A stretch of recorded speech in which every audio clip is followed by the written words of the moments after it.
Senior Room History is from chapter 14 or unit 14 of your Small World History book.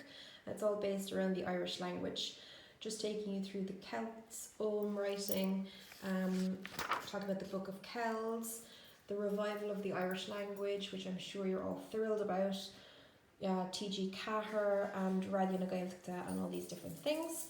So once again, I have added extra links that you can look up just to find out more facts about the Celts, about Ogham writing and about the Book of Kells, if you are so interested. Exercise-wise, so you're reading that throughout the week. Exercise-wise, you're doing exercise A, B and C as normal.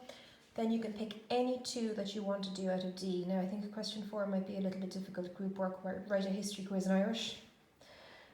Bonus points if you want to give that one a go. I will be very, very impressed. So A, B and C and any two parts out of D. And again, there are extra links sent to you in your classwork.